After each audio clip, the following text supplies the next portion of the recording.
Hello everyone, देखिए अब question number second देखो। इसमें क्या कहता है, in a television game show the prize money of the rupees 1 lakh, 1 lakh है ये, ठीक है, is to be divided equally amongst the winners. Complete the following table, ये टेबल आपको कंप्लीट करना है। And find whether the prize money given to her individual winner is directly और inversely proportional, directly है या इन्वर्सली है to the number of winners. देखो एक चीज़ को समझो, इसमें प्राइज मनी है 1 लाख की और वो डिवाइड होनी है किस में, विनर्स में। तो यहाँ पर जो वो कहता है कि find whether the prize money given to an individual winner is directly और इन्वर्सली प्रोपोर्शनल, मतलब नंबर ऑफ विनर्स। देखो अगर तो एक ही है तो 1 लाख मिल जाएगा उसे पूरा का पूरा। अगर नंबर ऑफ विनर्स 2 हैं तो उनमें डिवाइड होएगा ना वो, तो 50,000। अगर 4 हैं तो फिर इक्वली उनमें डिवाइड होगा 4 में। अगर नंबर ऑफ विनर्स 5 हैं तो उनमें होगा डिवाइड।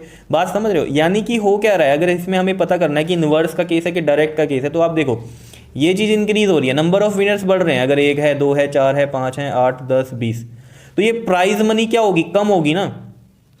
1 है तो 1 लाख मिल रहा है, 2 है तो 50,000, 4 है तो इसमें और कम हो जाएगी क्योंकि पर पर्सन को मिलेगी ना, प्राइज फॉर ईच विनर भी लिखा हुआ है। एक बंदे को तो क्या मिलने वाली है, वो फिर कम मिलेगी। अगर 4 है तो देखो आप थोड़ा सा दिमाग लगाओ तो 1 लाख को 4 पार्ट्स में डिवाइड करो, 25,000 मिलेंगे एक को। तो ये मनी क्या होगी फिर पर पर्सन के हिसाब से, कम होगी। तो एक चीज़ इंक्रीज कर रही है, नंबर ऑफ विनर्स अगर इंक्रीज कर रहे हैं तो प्राइस फॉर ईच विनर क्या होगा आपके पास, घटेगा।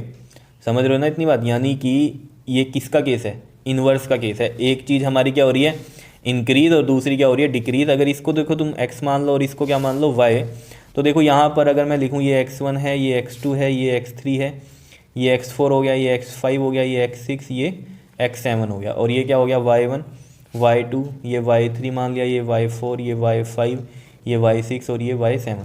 तो जब भी इन्वर्स का केस है तो सबसे पहले तो ये लाइन इसमें लिख सकते हैं हम, ठीक है, कि जो प्राइज मनी है, prize money given to an individual, winner is, क्या लिखोगे, यहीं से लिख रहे हैं हम ये line, prize money given to an individual winner is directly और इन्वर्सली कह रहा था, तो हमें पता चल गया क्या है, ये इज इन्वर्सली प्रोपोर्शनल। ठीक है जी, इन्वर्सली प्रोपोर्शनल है। Clear? To the number of winners, ये लाइन आप लिख सकते हो। ठीक है, तो जब हमें पता चल गया कि ये किसका केस है, आपके पास इन्वर्स का केस है, तो इन्वर्स के केस में आपको ये चीज़ बताई गई थी। इन्वर्स वाले केस में ये देखो दिखाई दे रहा है इधर, ठीक है, इन्वर्स के केस में आपको ये चीज़ बताई गई थी कि x1 इंटू में y1, देखो जैसे यहाँ पर ये है x1 इंटू में y1, क्योंकि मैंने आपको वहाँ बताया था कि x y मल्टीप्लाई में जो वैल्यू होती है वो हमारी क्या रहेगी, सेम रहने वाली है। ठीक है, यानी कि अगर हम यहाँ लिखें x1 y1, ये भी k के इक्वल आएगा, जिस तरीके से मैंने आपको बताया था कि आप किसी के भी इक्वल कर सकते हो यहाँ पर। तो ये x2 y2 के इक्वल कर दो, x3 y3 के, x4 y4, इस तरीके से। अगर आपको याद है 13.1 में जब मैंने फर्स्ट क्वेश्चन समझाया था तो वहाँ बेसिक बात बताई थी आपको इन्वर्स की भी।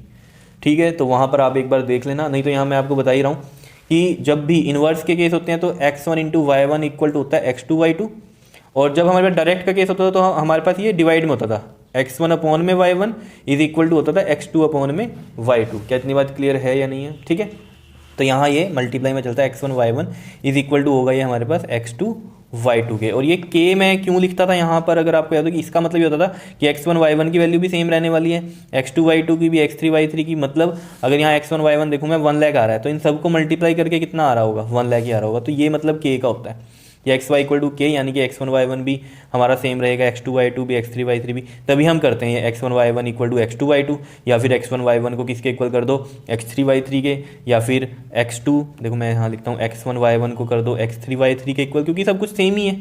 चाहे x1 y1 है वो भी k के इक्वल है, x2 y2 है वो भी k के इक्वल है, यानी कि सेम वैल्यू के इक्वल है। जैसे मैंने कहा 1 लाख है यहाँ पर, तो 1 लाख के इक्वल ये है, 1 लाख के इक्वल ये है। यहाँ x3 y3 भी 1 लाख के इक्वल होगा, इसको मैं x4 y4 के इक्वल भी कर सकता हूँ, x1 y1 को। ठीक है, या यहाँ x3 y3 equal to x4 y4 कर सकता हूँ। ये सब बातें आपको पता है।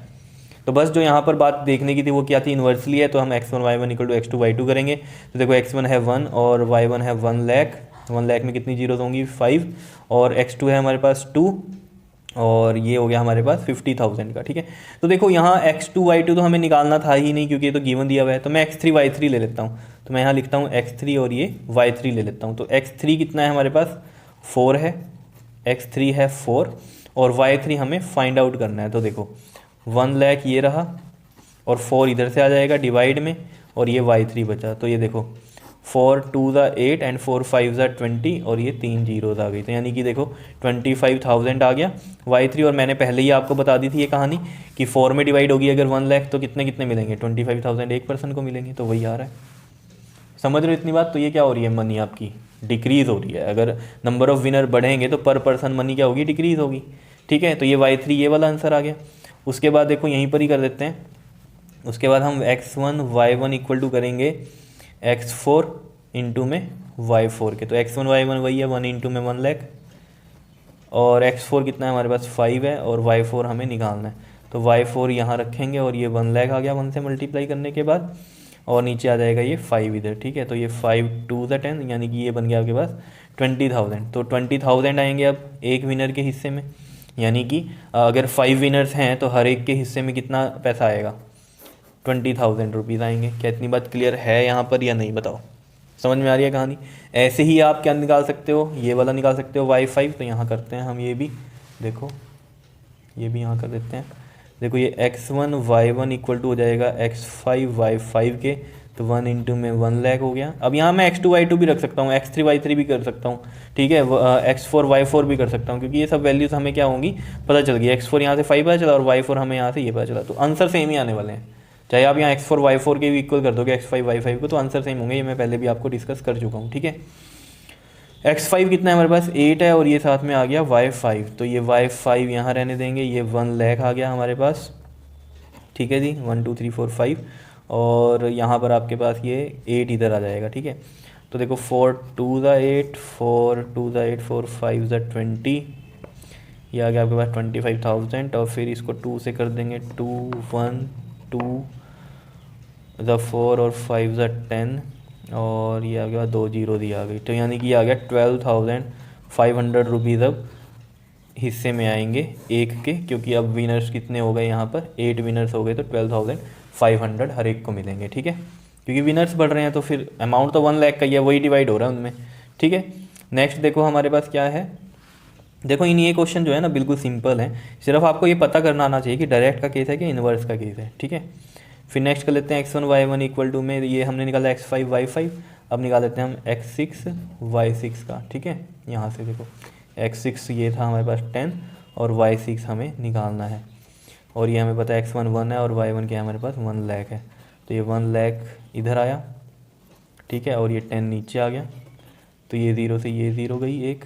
ठीक है, और कितना बच गया आपके पास 10,000 आ गया y6। ठीक है, तो अगर नंबर ऑफ़ विनर्स कितने हैं 10 है, तो 1 लाख की मनी जो डिवाइड हो रही है 10 लोगों में, तो hर एक को कितना मिल रहा है 10,000 मिलेगा। ठीक है, नेक्स्ट भी कर लेते हैं। देखो x1 y1 के इक्वल रखेंगे हम x7 और y7 को, तो 1 इंटू में 1 लाख, और x7 है 20 और ये y7, तो y7 यहीं रहने दिया हमने, 1 लाख आया ये हमारे पास, और नीचे आ गया ये 20, तो 0 से 0 एंड ये 2 5 1 2 3 5,000। यानी कि जब नंबर ऑफ़ विनर्स अगर 20 हो जाएंगे तो हर एक के हिस्से में कितना पैसा आएगा 5,000 जो है अमाउंट आएगा।